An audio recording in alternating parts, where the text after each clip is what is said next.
میں جب قبلہ مسعود ملت پروفیسر ڈاکٹر محمد مسعود احمد علیہ الرحمہ کے زمانے کو آج کے زمانے سے کمپیئر کرتا ہوں، تقابل کرتا ہوں، تو جو فرق مجھے نظر آتا ہے وہ اس طرح سے ہے کہ قبلہ مسعود ملت علیہ الرحمہ بنانے والی شخصیت تھے، بنا دیا کرتے تھے۔ کیونکہ آپ، جیسے میں پہلے بھی بارہا کہہ چکا ہوں، کام جانتے تھے، مسائل سمجھتے تھے، نفسیات سمجھتے تھے، زندگی کے تجربات سے آپ خود گزرے تھے۔ آپ کا تقویٰ بھی اس عالم کا تھا کہ جب کبھی کسی کے لیے دعا کے لیے ہاتھ اٹھاتے تو دعا رد نہ ہوتی، یہ بھی ہم نے دیکھا ہے۔ اور جب آپ کسی بات کا مشورہ دیتے تو وہ اتنا بہترین اور صحیح مشورہ ہوتا کہ وہ کارگر ثابت ہو جاتا اور اس کے اوپر عمل کرتے تو رزلٹس جنریٹ ہو جاتے۔ میں نے ایسے بارہا گھرانوں کو، بارہا بہت سارے خاندانوں کو بنتے ہوئے دیکھا ہے کہ جب قبلہ مسعود ملت علیہ الرحمہ کے پاس آئے تھے تو کچھ بھی نہیں تھے، بمشکل گزارا کرنے والا گھر تھا، اور پھر دیکھتے ہی دیکھتے قبلہ مسعود ملت علیہ الرحمہ کی دیوی گائیڈ لائن سے، ان کے مشوروں سے، ان کی دعاؤں سے کہیں پہنچا۔ ٹھیک ہے، آنے والا اگر اس نیت سے آیا کہ حضرت قبلہ مسعود ملت علیہ الرحمہ سے ہمیں تعویذات کی اجازت لینی ہے تو حضرت نے اس کو وہ نوازا۔ کوئی اس نیت سے آیا کہ حضرت قبلہ مسعود ملت سے خلافت لینی ہے اور واقعتاً اس نے اپنی اہلیت ثابت بھی کی، حضرت نے خلافت سے نوازا۔ کوئی اس نیت سے آیا کہ مجھے اس ملک سے باہر جانا ہے، کوئی مجھے ویزا لگوانا ہے، حضرت اس کے لیے دعا کر دیں، کیا طریقہ کار ہوگا، حضرت نے ان لوگوں سے ملوا دیا۔ حضرت نے سب کی بگڑی بنائی اپنے وقت اور اپنے زمانے میں۔ آپ نے کس کس کو کس طرح نہیں نوازا،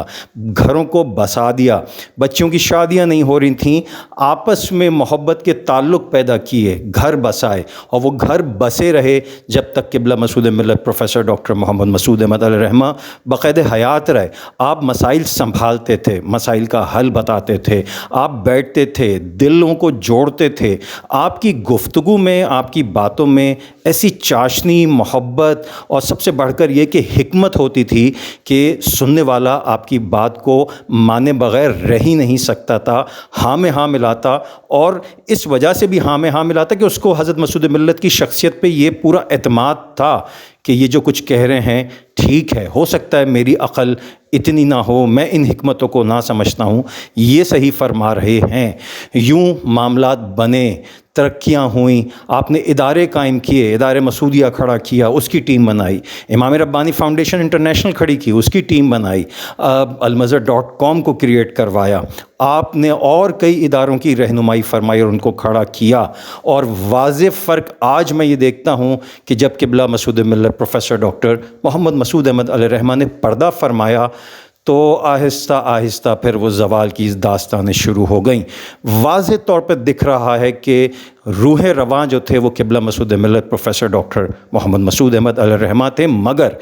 آج جو کچھ اگر ہم خراب کر رہے ہیں، ہم سے برا ہو رہا ہے، تو یہ ہمارے اپنے پیروں پر ماری ہوئی کلہاڑیاں ہیں۔ اس کا دوش، اس کی ذمہ داری ہم پچھلوں پہ نہیں ڈال سکتے۔ وہ تو بنا کر چلے گئے، وہ تو بنایا آپ کے ہاتھ میں رکھ کر چلے گئے، اب آگے تو آپ نے کرنا تھا۔ انہوں نے اپنے وقت پر، اپنی زمانے میں بہترین فیصلے کر کے، بہترین طرح سے محنت کر کے بنا دیا، آپ کو بنا دیا، ہم سب کو بنا دیا۔ آج اگر کچھ چیزیں بکھر رہی ہیں، آج اگر تنزل ہے، آج ہم نہیں سنبھال پا رہے، آج ہم ہوس و لالچ میں اس کاروبار کو جو ہم نے بنایا تھا قبلہ مسعود ملت علیہ الرحمہ کی رہنمائی میں، ان کی دعاؤں سے، لالچ اور ہوس میں آ کے اگر ہم کروڑوں کا نقصان کر رہے ہیں تو ہم ذمہ دار ہیں۔ اگر ہمارا گھر انہوں نے بسایا تھا اور بعد میں ہم ان کی دیوی نصیحتوں پر عمل نہیں کر پا رہے تو اور اپنی گھر کو بگاڑ رہے ہیں تو ہم ذمہ دار ہیں۔ ذمہ داری آج ہماری ہے۔